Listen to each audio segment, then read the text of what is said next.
So without further ado, we will be on our way, and we are going to be listening to a professionally prepared tape for the commentary most of the time, but I will be filling in between segments, and also sometimes we'll override the tape if there's something I want to share with you based on a personal anecdote, or we might see some deer along the way, or something that would be of interest to you.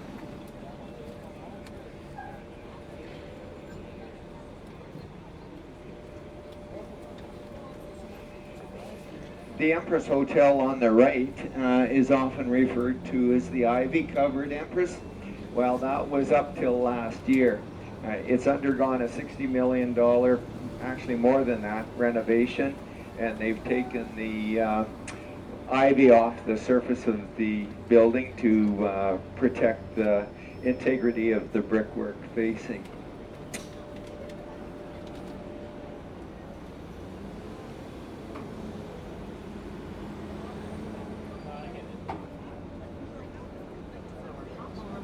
City tour, honoring our past, embracing our future. For your safety, please remain seated at all times during our tour today, and please keep your hands and body inside the vehicle. Thank you.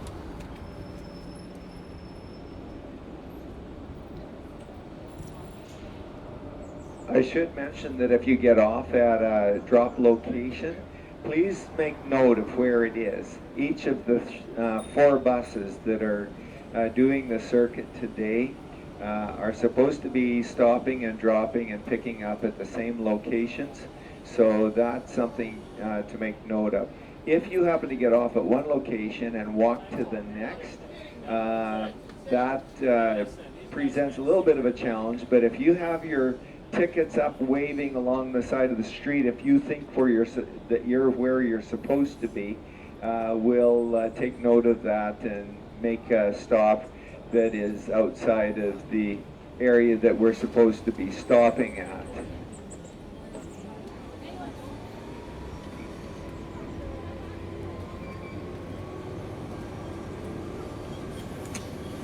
It's the heart of historic Victoria, one of the oldest cities in the Pacific Northwest. The first British pioneers settled Victoria in 1843, almost 20 years earlier than Vancouver. Old Town gives you a chance to meander down a street lined with lovingly preserved Victorian and Edwardian buildings.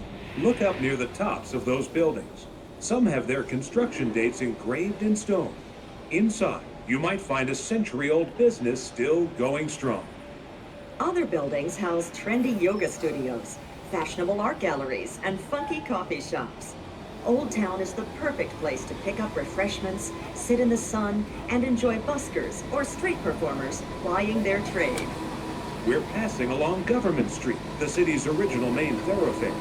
Throngs of settlers used to take care of business here, buying and selling wares or building up a nest egg at the bank.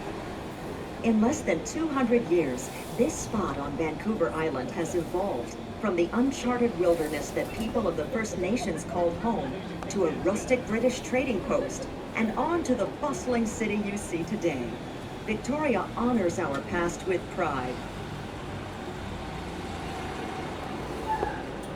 A 4-story retail complex, Bay Center, fills a full city block in Old Town with over 90 stores, restaurants, and specialty shops. It's also a direct descendant of the Hudson's Bay Company, which built a fur trading post named Fort Victoria here in the 1800s. When explorers struck gold in the Fraser River Valley, tens of thousands of would-be millionaires streamed through Victoria to load up on supplies before racing off to the gold fields. Fort Victoria mushroomed into a flourishing commercial destination, and the rest is history.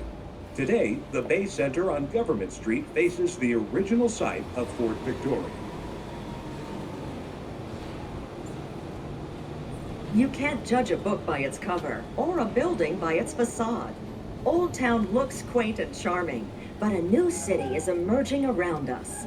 Thanks in part to British Columbia's Heritage Conservation Act, we don't just tear down old buildings when we need something new, completely preserve their beauty and character, but we refurbish the interiors to bring them up to date. Everything old is new again. We keep our British traditions alive, but we also welcome a whole world of new experiences.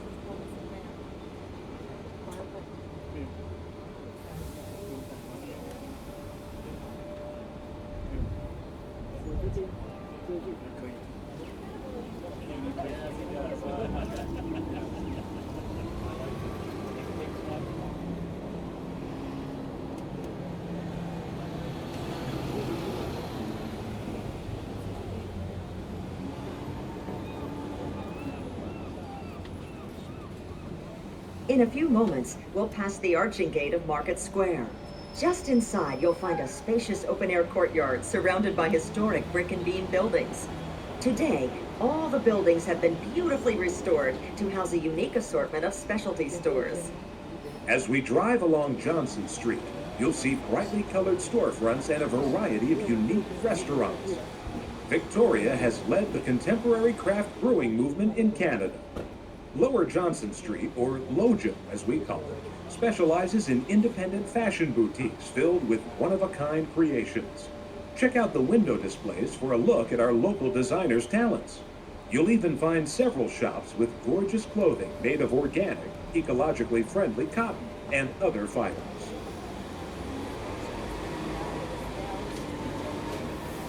For those of you wanting to get off at Chinatown, please make your way down and to the front door at this time. I'll drive carefully as we make the corner here, and please come down and join me at the front. Thank you very much.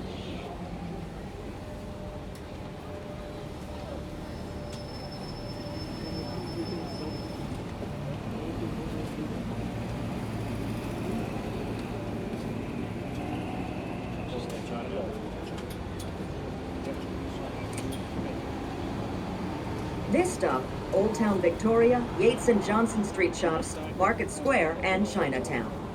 Hop off here to admire the heritage buildings and shop to your heart's content. Or visit Canada's oldest surviving Chinatown.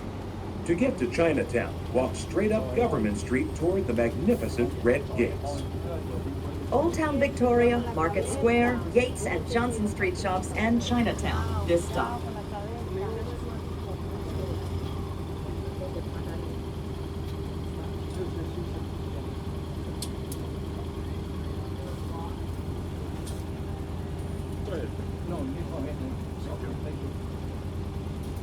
Thank you, sir.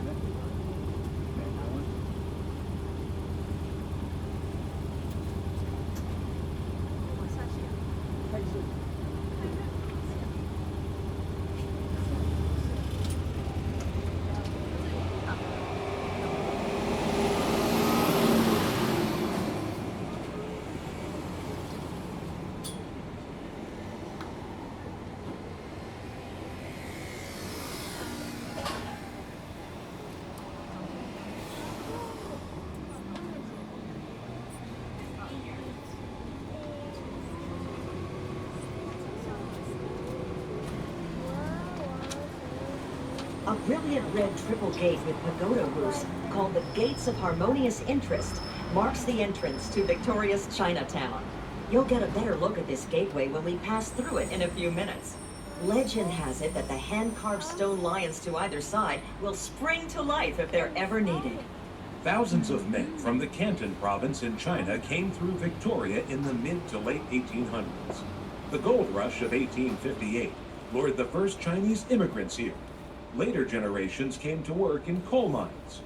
Chinese laborers also played a major role in building the transcontinental line of the Canadian Pacific Railway, which united Canada from coast to coast. Some of these newcomers decided to settle permanently in Victoria, and Chinatown was born. This city within a city did a brisk business, with over 150 commercial establishments, including 2 opera stages. In its heyday, 15,000 Asians lived in Chinatown, almost as many residents as the European population in Victoria. Victoria's Chinatown is now a National Historic Site and an enticing neighborhood to explore. Behind the ornamental brick facades facing the street, you'll find a maze of alleys, tiny courtyards, and mysterious backdoor entryways decorated with ancient Chinese signs and symbols. Some of these back doors lead to stores or tea houses. Others used to be secret entrances to the district's notorious opium parlors and gambling clubs.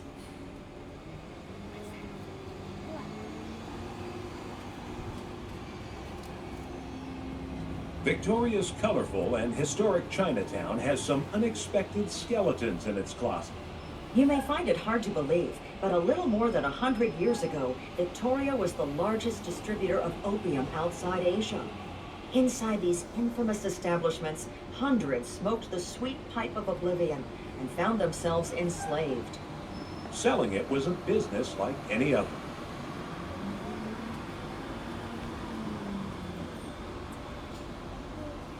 When we get to Fantan Alley and the front of the bus is opposite, I'm going to stop just briefly and then go again.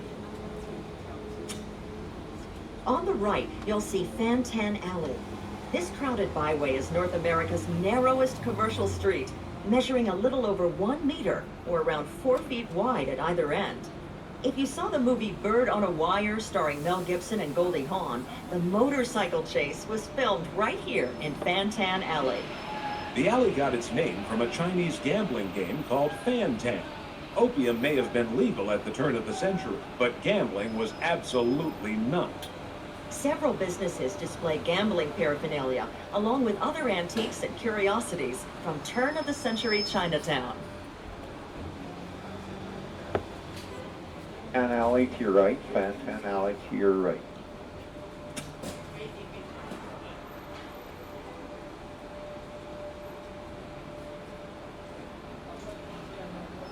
We now are going to be passing through the gates of harmonious interest. This was a gift to us from our sister city in China, a city by the name of Suzhou, spelled S-U-Z-H-O-U, and in September of 1981, these gates were commissioned to be just a gesture of the friendship that we have between us and that city in China.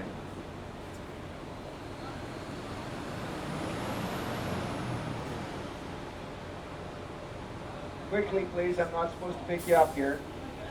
Get in.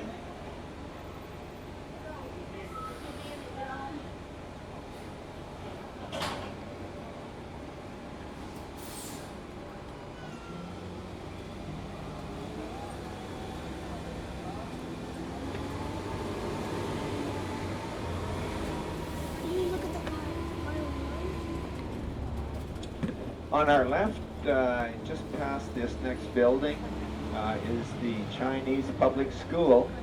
It was established in the 1800s to meet the needs of the Chinese immigrant families that had moved here. And today that school is still in use, and as I've heard, it's teaching English-speaking people Chinese languages and customs.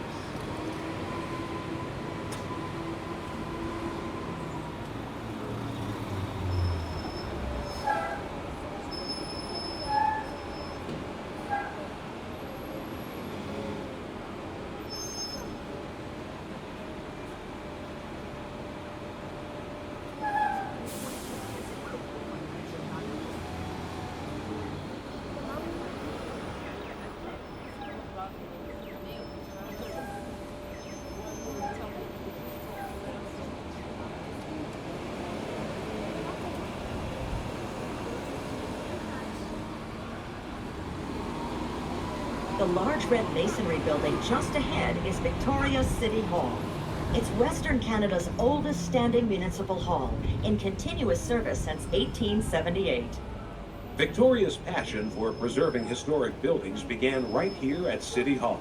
It was slated for demolition in the 1980s, but the threat of losing this link to the past galvanized citizens to lobby against the plan.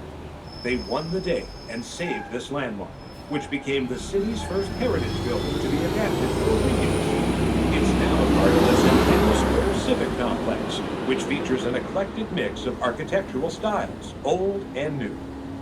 Just past it, you'll see our new City Hall. It stands adjacent to another blend of historic architecture and modern improvements, the McPherson Playhouse. It's one of many cultural venues in our city. We don't have to go to Vancouver to experience the thrill of live performance. Theater, opera, ballet, and live music all thrive in Victoria. Victoria's community design policies and heritage tax incentive program have won top honors from the Planning Institute of British Columbia and the International Downtown Association.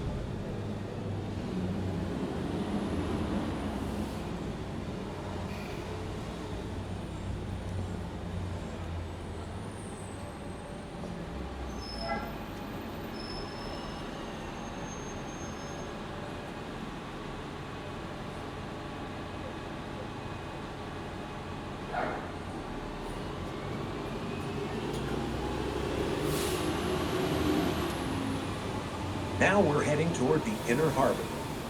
Just across the water, you'll have a view of a district named Victoria West, best known as Vic West. Victoria used to be known as a place where retirees came to enjoy the good life. Now the younger generations are catching on to everything our city has to offer. Victoria today is highly regarded by young professionals to work and live, thanks in part to the $3 billion economic impact of our high-tech industries. If you're interested in getting off at Regent Hotel and Bastion Square, please come to the front door at this time. I'll be stopping momentarily. Bastion Square. Historic Bastion Square is a lovely pedestrian market and the location of Victoria's old courthouse. You can also walk back to Chinatown from this stop. Bastion Square, this stop. Seeing no one here to pick up and nobody coming forward, I will proceed right through this stop.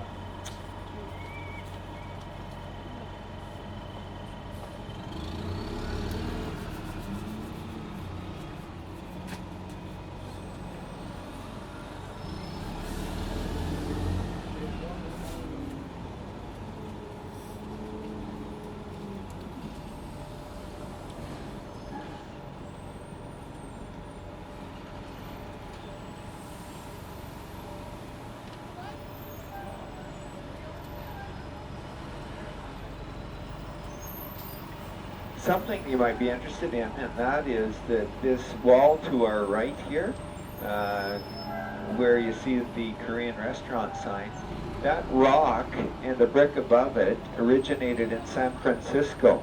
Back in the day of booming fur trade, we didn't have enough products coming back from San Francisco when ships were taking furs down, and they needed to make up ballast with something with weight and keep the ship stable coming back to Victoria. And so they loaded with building materials, and rock and brick was the order of the day. So a lot of these buildings along here that were originally built in the 1800s are built with materials from San Francisco. We're approaching Victoria's famous horseshoe-shaped inner harbor. This has been the main way in and out of the city ever since the Hudson's Bay Company set up shop here more than 150 years ago. The inner harbor still teems with sailboats, kayaks, yachts, tugs, fishing boats, and even float planes. You might see the Victoria Clipper, a high-speed ferry that runs between Victoria and Seattle, or the Coho Ferry, which sails from Victoria to Port Angeles. Across the water, look for Victoria's domed Parliament buildings, a reminder that our city is the capital of British Columbia.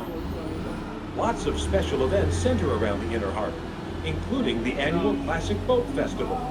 On the weekends from May to September, the pickle boats or water taxis perform a water ballet that you really have to see to believe. Ask your Gray Line agent for information.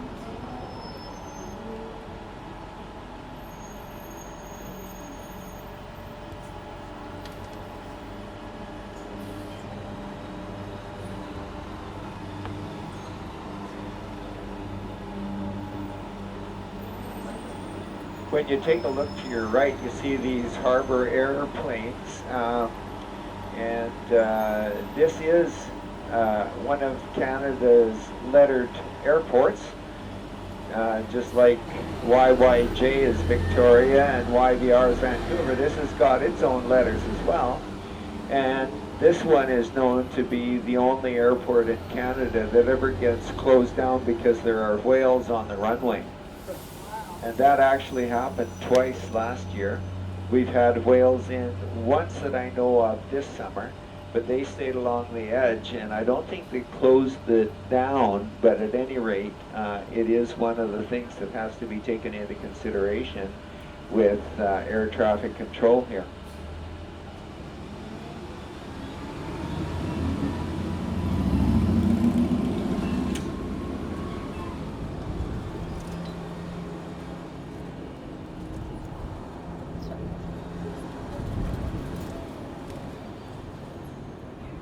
Look across the harbor for a statue standing in front of the provincial legislature buildings. That grand old lady is Queen Victoria, the British monarch who gave her name to our city. Her reign saw stupendous progress in science, industry, and communications. We're Victorian in Victoria, and proud of it. Don't miss the chance to visit the provincial legislature buildings. They're simply unforgettable. The guides give just enough history to whet your appetite, and the buildings are stunning inside.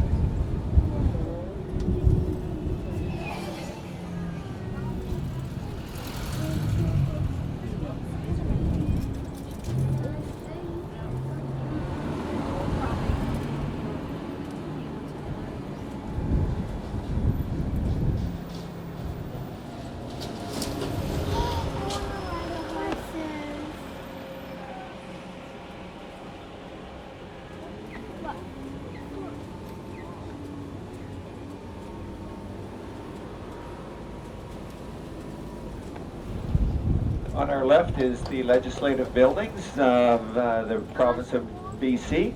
And this evening, after the sun goes down, it'll be lit up with 3,333 lights on the perimeter on the outside. This stop, the steamship terminal and the Coho and Clippers ferries. Ferries run from here to the U.S. with connections to Port Angeles and Seattle. The steamship terminal, this stop.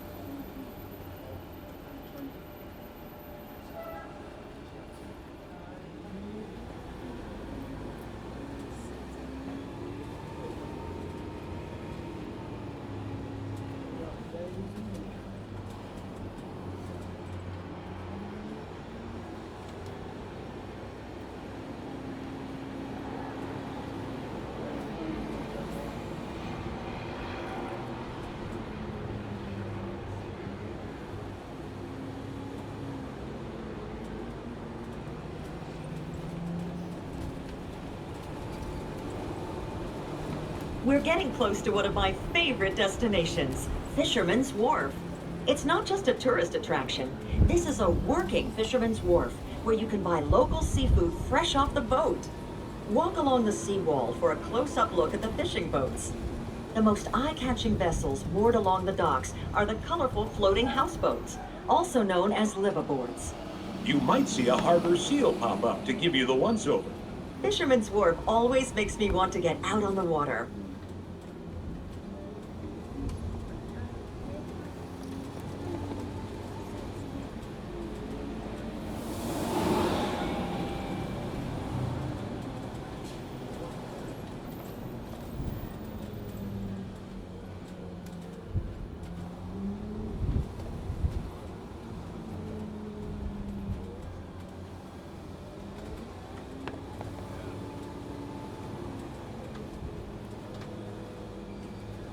This stop, the Fisherman's Wharf. Hop off here to grab some seafood or board one of the green water taxis called pickle boats and see Victoria from the water. Fisherman's Wharf, this stop.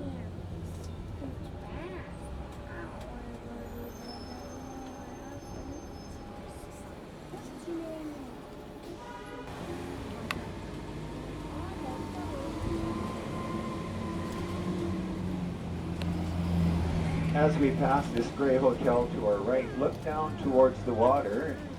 You'll see those liveaboards, those float homes. It's a community of its own. They love living down there. We're in James Bay, Victoria's oldest residential neighborhood. Both the neighborhood and the bay itself are named after British Columbia's first governor, Sir James Douglas, who established Fort Victoria for the Hudson's Bay Company. Just to our south is the Salish Sea. James Bay started as an enclave for the well-to-do. Then it became an industrial area. You can tell by the mix of architectural styles that this area has gone through a lot of changes over the years. Many vintage buildings were pulled down to make room for new ones. Today, the focus has shifted to preserving and reusing old buildings. The heritage buildings in James Bay include the childhood home of the renowned painter Emily Carr. It's now a museum showcasing her life and career. We'll tell you much more about this groundbreaking artist later in the tour.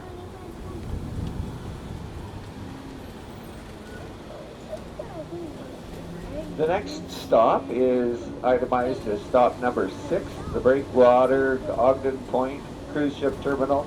Anyone wanting to get off at that stop, please make your way to the exit door here at this time.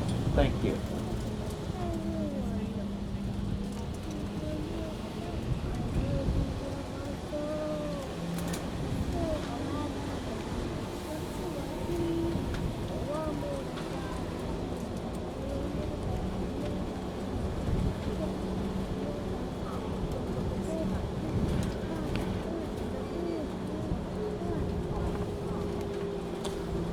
A deep-water port facility for cruise ships.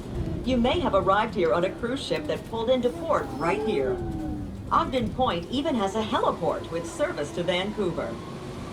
For landlubbers like me, Ogden Point Breakwater is the star attraction.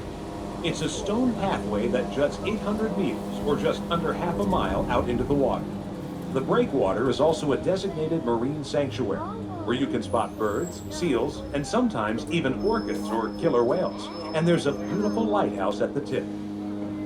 The Ogden Point Dive Center is a mecca for cold water diving. There's another world just under the waves, where you can visit octopus, wolf eels, rockfish, giant kelp, and other creatures of the deep. I'll stick to the breakwater. I even love it when the wind picks up and the rain starts falling. Standing out there, breathing in the salty air and feeling the chill on your face is a true taste of the Pacific Northwest.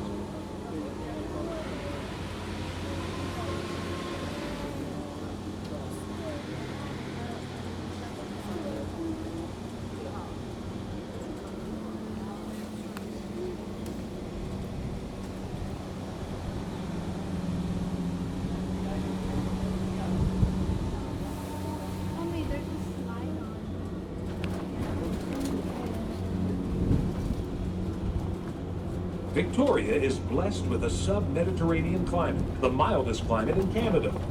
On a sunny day, we'll probably pass people jogging, walking dogs, pushing baby strollers, and generally enjoying our laid-back lifestyle.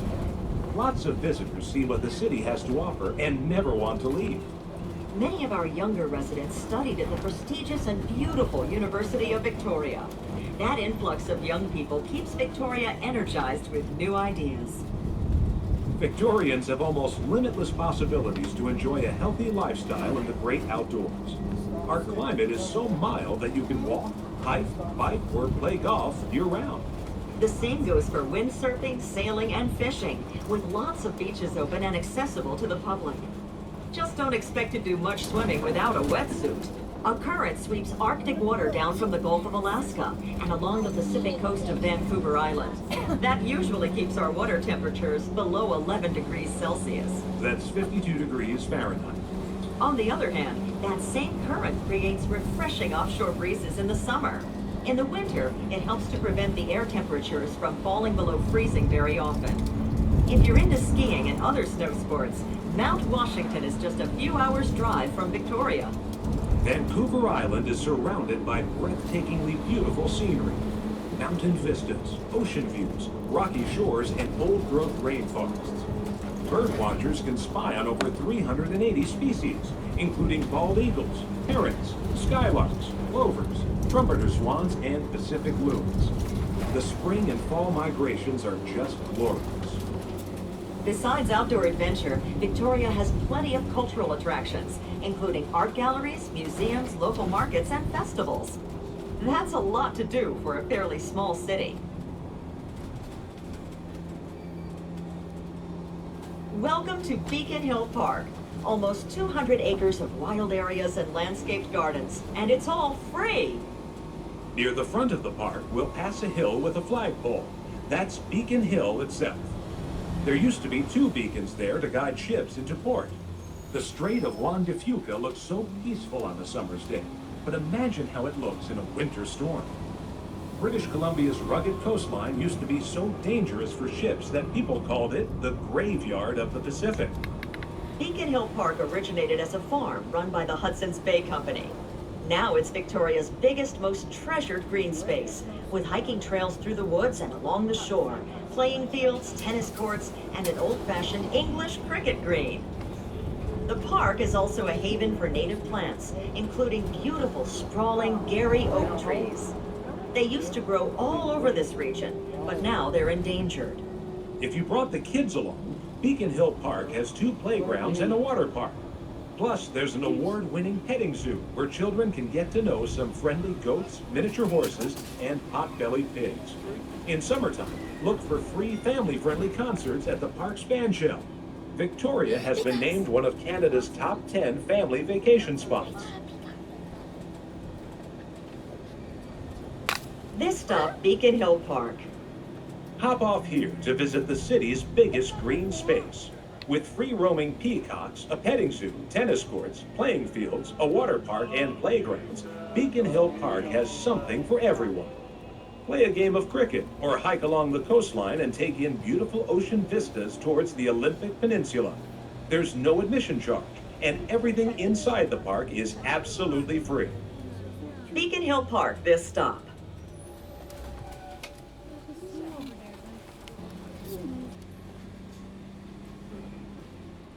Our next attraction is the totem pole, and it'll be on our left as we pass this group of trees. Cameras. Beacon Hill Park has one of the tallest totem poles ever carved from a single log. It's 39 meters tall. That's 127 feet. The traditional totem poles of First Nations people in the Pacific Northwest depict humans, animals, mythological beings like the Thunderbird, and natural features like the sun and moon. The images have symbolic meaning. Often they represent characters or events in a story or family history.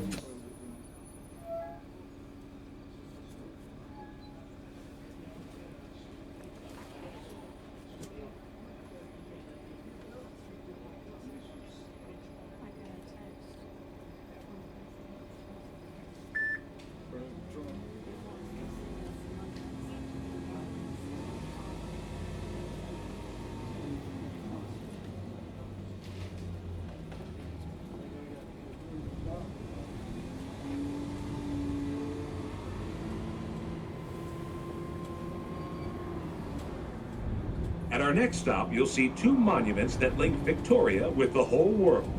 One marks the start of the world's longest highway. Canada's Highway 1 starts right here and continues to the mainland. The ferry is actually part of the highway. That amazes me. Highway 1 stretches clear across the continent to the Atlantic, covering almost 8,000 kilometers, or about 5,000 miles. Nearby, you'll see a statue honoring a true Canadian hero, Terry Fox. Bone cancer took Terry's right leg when he was just 18, but he refused to give up. To raise money for cancer research, he decided to run across Canada on his prosthetic leg. Terry planned to end his Marathon of Hope, where the monument stands today. He completed over 5,000 kilometers, or 3,300 miles, before his cancer spread. That tragedy took his life, but his spirit lives on. Every year, people around the globe participate in the Terry Fox Run, the world's largest one-day fundraiser for cancer research. This stop, Beacon Hill Park, Mile Zero of Highway 1, the world's longest highway, and the Terry Fox Memorial. Beacon Hill Park, Mile Zero, and the Terry Fox Memorial, this stop.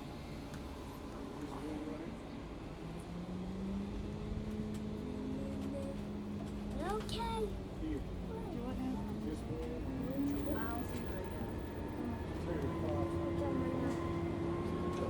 We now are going to drive the full length of Beacon Hill Park on its western boundary, and 2/3 of the way up the length of the park, there's a little lake on our right called Goodacre Lake, and about 6 meters out off the shore of the lake, there's a log floating there, and turtles and ducks predominantly find themselves resting on it, and I haven't been by it yet today, but I'm assuming with the weather that we have, probably it'll be mostly turtles. We'll wait and see, and I'll slow down as we go by there.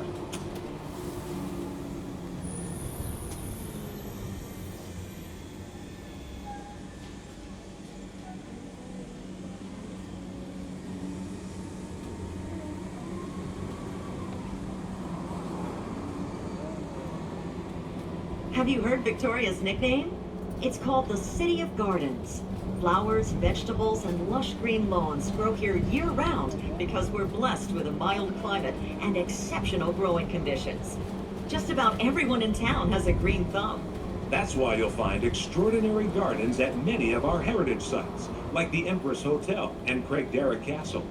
Even our lampposts have hanging baskets filled with flowers. Then there's the most fabulous garden of all, the world-renowned Butchart Gardens. If you love color, nature, and the magic of green growing things, or even if you never thought about it, you owe it to yourself to hop on Butchart Gardens Express and visit the Butchart Gardens. Well, I see about 10 turtles on there, and one of them is a super turtle. He's a big fella. Haven't noticed him before. Up here on the left, we'll be passing South Park School. South Park School was built in 1895 and has been in service ever since. It is one of the oldest schools in British Columbia that has been used from the day it was built right through until today. 2 of my grandchildren went there. I've got 8 grandchildren, and these 2 were 2 of the boys.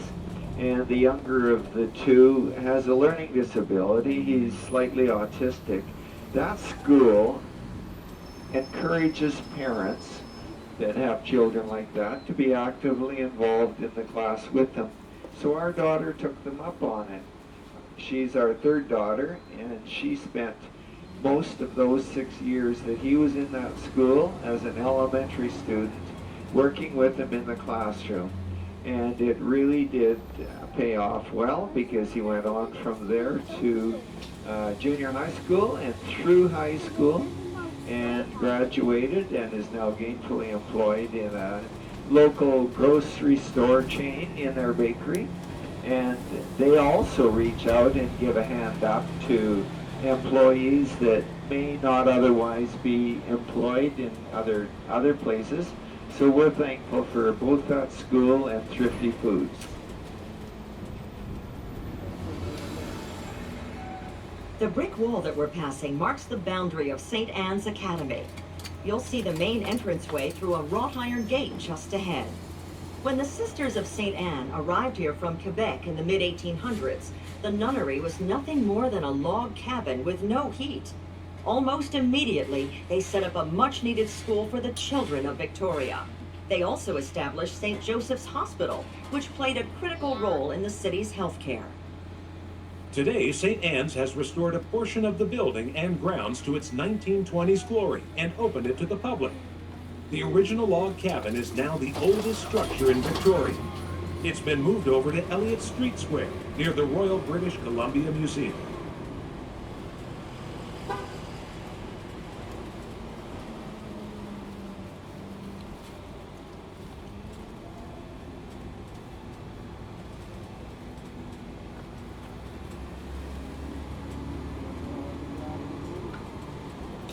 That building that the Sisters of St. Anne established as St. Joseph's Hospital is this building to our right, Mount St. Mary's Nursing Home now. And a good friend of ours, her name is Anne, is the volunteer coordinator and chaplain there. It provides a wonderful service to the city for people that are needing extra medical attention in a care home situation. And it really has served families of loved ones who really are struggling to provide them a comfortable place to spend their last days. We have the highest percentage of octogenarians, that's people 80 years of age and older, of any city in Canada. And people come here from all across Canada to retire because in this winter time there are very few days when the sidewalks are slippery, especially after 10 o'clock in the morning if there happens to be frost overnight.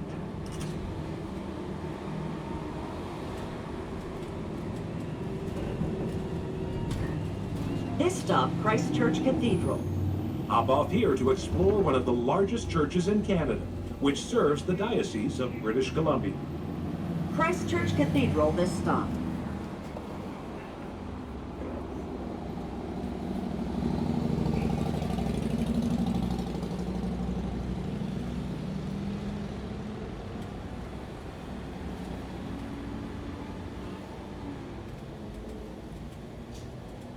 Our next stop will be Craigdarroch Castle.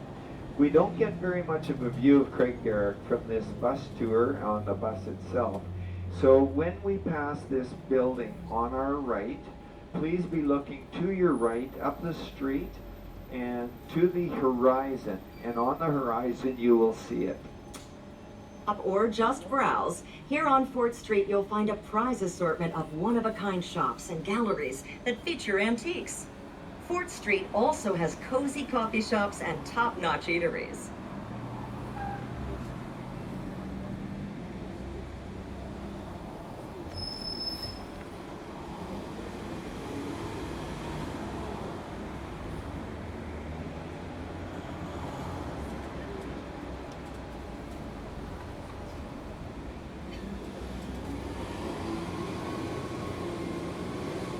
Fort Street also has the auction house to our left, law office to our right, cigar shop to our left, mother and touch center to our right, the place for new and expectant mothers.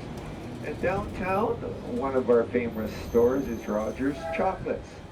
So if you're an expectant mother in the city of Victoria, you've got your place to go for a little bit of encouragement. Papa can go buy chocolates or cigars. We're now in the vicinity of the Craigdarroch Castle. The story of the castle begins with triumph, but that's just the beginning. The tale begins with a proud Scot named Robert Dunsmuir. He moved to Victoria in the mid-1800s to manage a coal mine for the Hudson's Bay Company. Then he decided to start his own mining operation. With the help of his business-savvy wife, Joan, Dunsmuir's business expanded until he became the richest man in British Columbia. To celebrate his success, he decided to build a fantastic home that reflected his wealth and status. Architect Warren Haywood Williams designed Craigdarroch Castle, a 4-story Romanesque-style manor with 39 rooms, sandstone walls, red slate roof, and a pointed tower. Construction began in the late 1880s.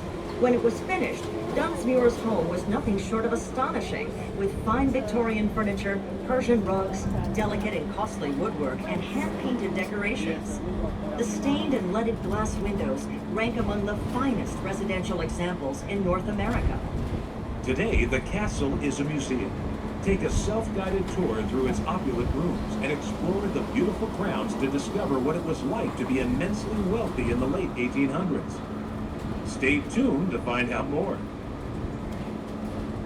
If you're getting off here at the castle, my recommendation would be to look at your tour schedule and pick the bus that's going to be by here in about an hour's time. It'll take you that much time to see the castle, to walk up to it and also walk back down to where the bus stop is, which is just ahead of us on the White Line.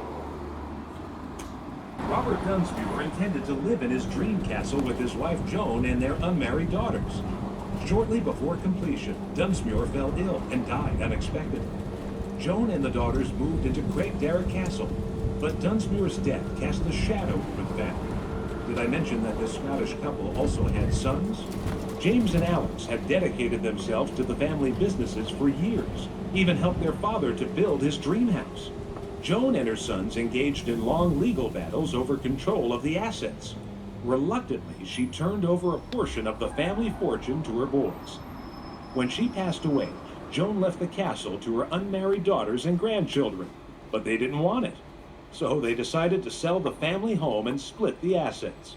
They subdivided the 28-acre estate into 144 lots, which they planned to sell separately. But sales were slow, so the Dunsmuir daughters tried a creative approach. Anyone who bought a lot was entered into a lottery, with 2 drawings to be held at the castle. The first determined which lot each buyer got. The second drawing decided who won the castle itself. A local businessman won the drawing, but he decided not to move in. Instead, he drew loans against it that he never paid back. So the bank repossessed the castle and sold it to the city. The city put the property to good use. It housed a military hospital for veterans of the First World War, as well as Victoria College and the Victoria Conservatory of Music. Today, it's a museum owned by the Craigdarroch Historical Museum Society.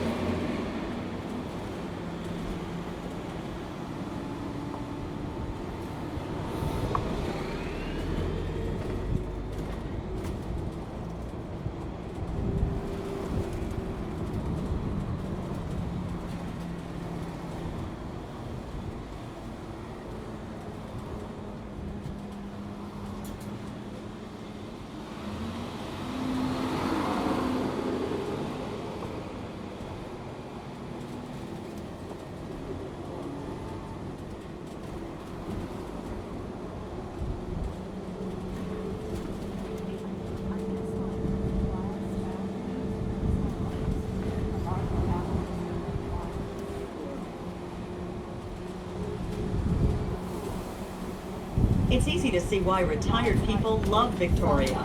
The climate's beautiful all year long, and most of the buildings are low, so you can see the natural beauty around us. We have excellent public transportation, so it's easy to get around, even downtown.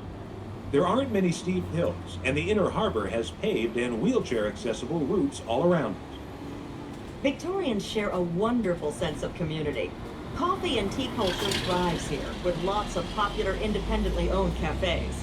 We even keep the British tradition of high tea alive. In the late afternoon or early evening, you can munch on finger sandwiches, scones, and an assortment of cakes. Oh, and fresh brewed tea, of course. Victoria also has lots of activities geared specifically towards seniors. I don't mean shuffleboard either.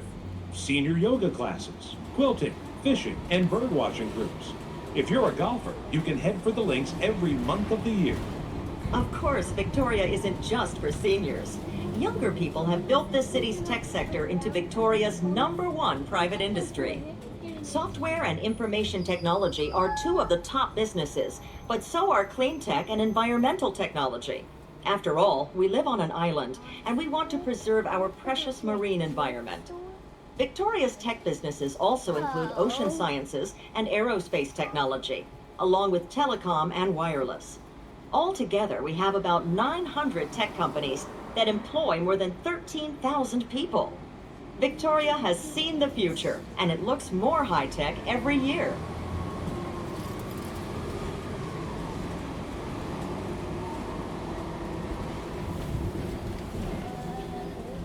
Welcome to the seaside village of Oak Bay.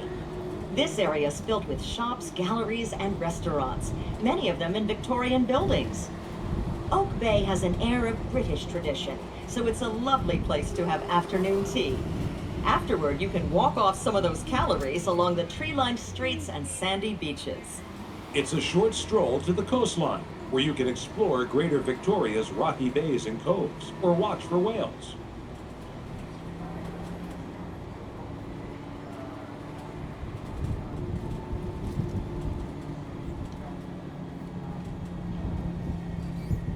This stop, Oak Bay Village. Hop off here to browse some of the Southern Island's favorite boutiques and galleries. Then dine at a fine cafe or bistro. Oak Bay Village, this stop.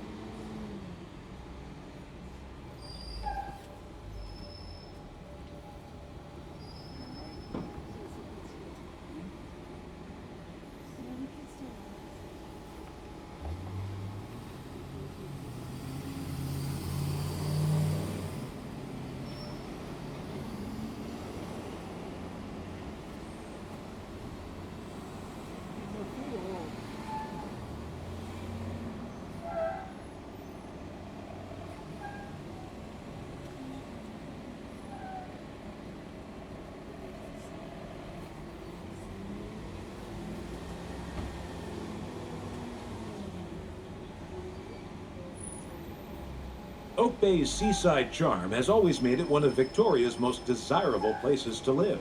The area has gone through a number of phases of development, but it's never lost its appealing village atmosphere and tree-lined streets.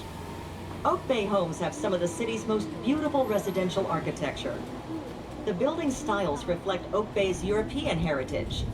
Near the water, for instance, look for touches that remind you of traditional British cottages, like rounded doorways, ornately carved Georgian columns, or diamond-shaped leaded glass windows. All of these details date back to the late 19th century, when it was fashionable to build cottages by the sea. Throughout the neighborhood, you'll also see examples of Tudor Revival, Art Deco, and arts and craft architecture, all of them lovingly preserved.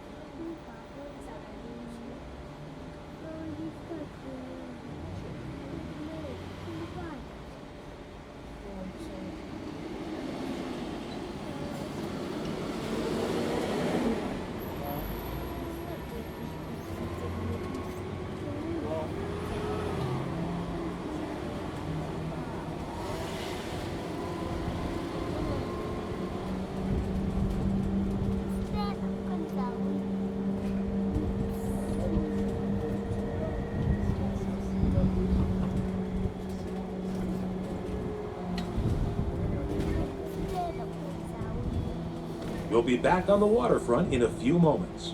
When we get there, look for a pebbly beach strewn with logs and a little island in the harbor. This is the site of the Oak Bay Marina. It's located both on Marytot Island offshore and onshore at Turkey Head Point. Turkey Head Point is a picturesque beach situated in a sheltered bay. Seafarers of all types, from weekend sailors to professional fishermen, keep Oak Bay Marina hopping. It's a full-service marina where you can gas up your vessel, moor it, or have it serviced or repaired. It's also home to sailing schools, a rescue station, and a tackle shop with a wide selection of fishing gear. The marina offers fishing charters if you'd like to catch your own fresh salmon or bottom fish like flounder. Even if you like to keep both feet on the ground, Oak Bay Marina has a lot to enjoy. People come just to watch the boats over a cup of coffee or a meal at the award-winning Marina Restaurant, which specializes in local, sustainable seafood. The marina has spectacular views of the Straits of Juan de Fuca, as well as Mount Baker, a dormant volcano in Washington state. You might also see harbor seals, which hang out at the marina for the same reasons we do: recreation and fresh fish. Seals are incredibly graceful swimmers, but they're comical on land, bouncing along on their bellies and barking. You can also rent bicycles at the marina and arrange for a guided bike tour. This stop, Oak Bay Marina. Hop off here to take in the magnificent oceanside views, check out the seals, and take advantage of the marina's many facilities. Oak Bay Marina, this stop.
If you look to your left across to the horizon, you'll see the tip of Mount Baker sticking up above the clouds.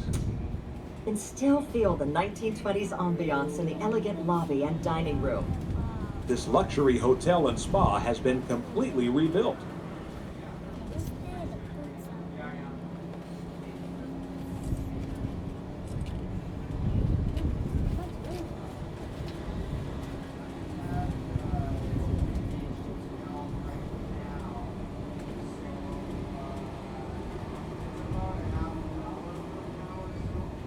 This stop, Oak Bay Beach Hotel. Hop off here to experience their historic pub, or grab gourmet treats at the cafe, featuring the original hotel entrance, hand-hewn beams, and a fireplace. Oak Bay Beach Hotel, this stop.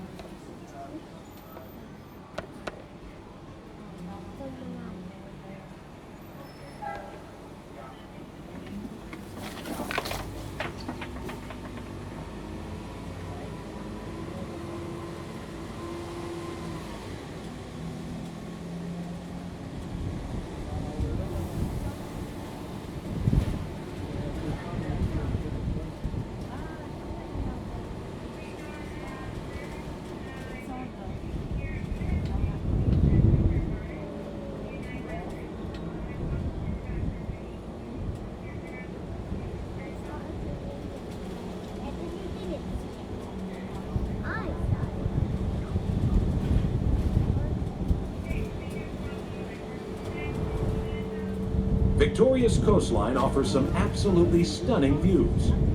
172 islands and reefs are tucked between Vancouver Island and the U.S. mainland. British Columbia's Gulf Islands lie a bit farther north, in the Strait of Georgia between Vancouver Island and the mainland. Each island in this archipelago has its own unique history and personality.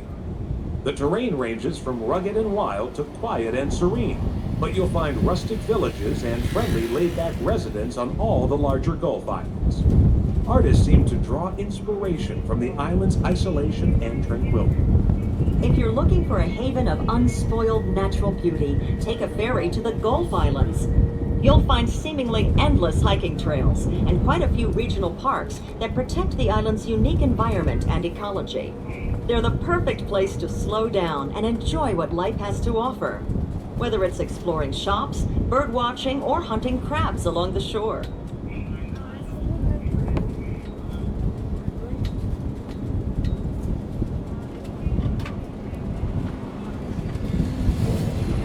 When it comes to architecture, we're driving through an area where any and everything goes. Some of these homes were built by Victoria's original settlers. You'll also see New England clapboard cottages that would look right at home on Cape Cod in Massachusetts. Right next door, there might be a log cabin, a bungalow, or an ultra-modern duplex. They say variety is the spice of life. If that's true, this is one of the spiciest neighborhoods in town. This blend of architectural styles is a genuine portrait of our city's character. We revere our past and preserve as much of it as we can. At the same time, we make room for fresh new visions of the future.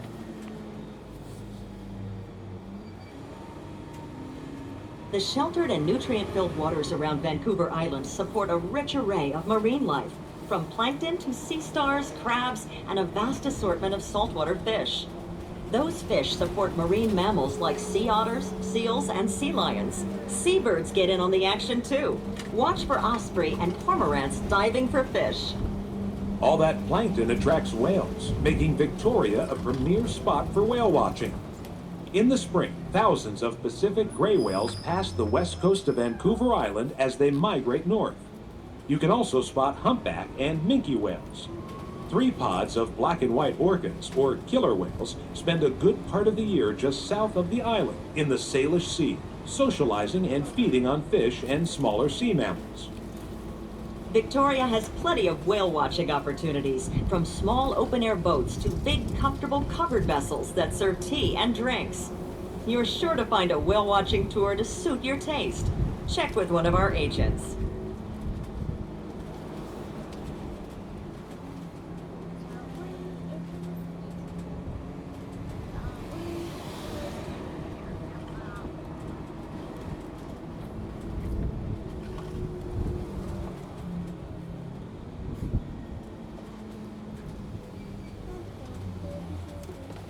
Let's take a trip back in time to when Vancouver Island was a pristine wilderness. The original human inhabitants were people of the First Nations, who probably included the ancestors of the Coast Salish peoples, including the Songhees Nation and the Esquimalt Nation. They lived in a land of plenty, with a temperate climate, calm waters, bountiful fish, good hunting, and abundant edible plants. The island's cedar trees provided raw materials for shelter and even clothing. With all these resources, British Columbia's coastal region was probably one of the most densely populated areas in North America. Later, when British Columbia became part of Canada, indigenous people still made up the majority of the population, but contact with European settlers shrank their numbers substantially over the decades to come. More than 30 different First Nations languages, about 60% of all the Canadian First Nations languages, are part of British Columbia's history. Today, Victoria's Royal British Columbia Museum works with First Nations elders from across Canada to document and preserve these languages. Language provides the key to understanding the true diversity of First Nations history, culture, and values. Looking to your left, you'll be looking down across the Strait of Juan de Fuca towards the Pacific Ocean.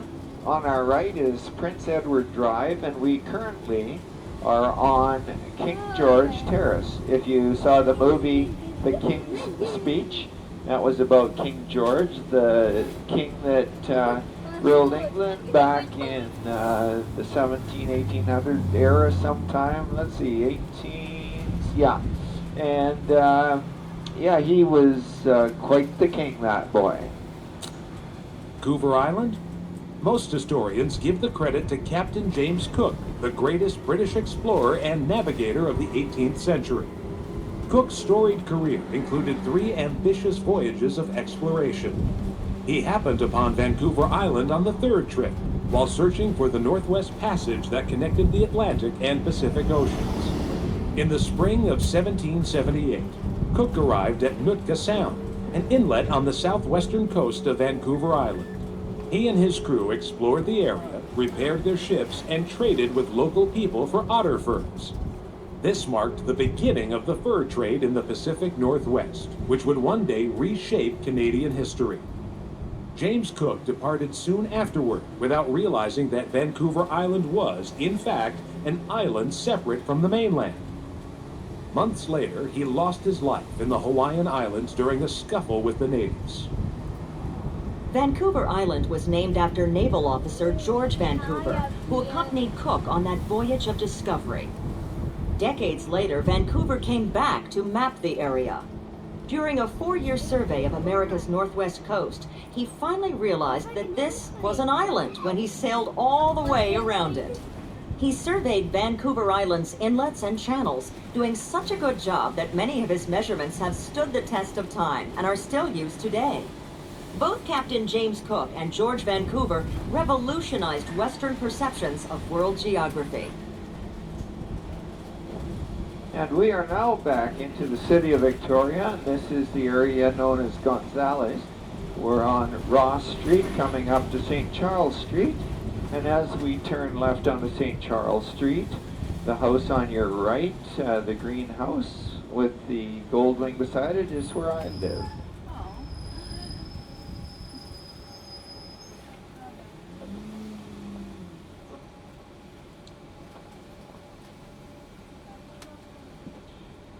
And I'd like to invite you to come and be my guests. We have a suite downstairs. You can see the walkway to the back there, separate entrance, 2 bedrooms, 3 flat screen TVs, unlimited high-speed Wi-Fi.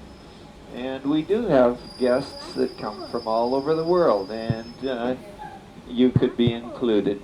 If you're interested in coming for a month or more, just ask me for a card when you get off. It's a wonderful place to stay. See all the logs along the beach? Winter storms sometimes pound our coastline, uprooting trees and completely flooding coastal roads like this one. When Pacific storms hit, we just stay inland until they blow over. Then we clear the roads and life goes on. Victoria actually enjoys the mildest weather anywhere in Canada. Having water on 3 sides of the city helps to moderate the climate. Our summers are sunny, with cool ocean breezes keeping the average high temperatures in the mid-20s. That's about 70 to 80 degrees Fahrenheit. Our winter temperatures rarely drop below freezing. It rains but hardly ever snows. In fact, Victoria has more snow-free days per year than any major Canadian city.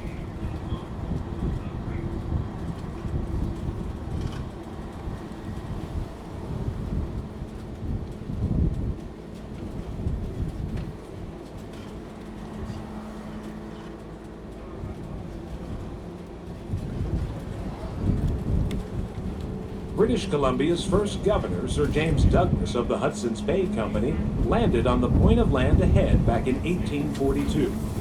He found it covered in red clover and named it Clover Point. Today, this finger of land is a public park with superb views of the USA's Olympic Mountains to the south, along with Mount Baker and British Columbia's Souk Hills to the west. The gusty ocean breezes attract kite flyers, windsurfers, and parasailing enthusiasts. At sunset, the magical view makes Clover Point one of Victoria's most romantic destinations, where you can snuggle and watch the twinkling lights on cruise ships sailing to and from Ogden Point.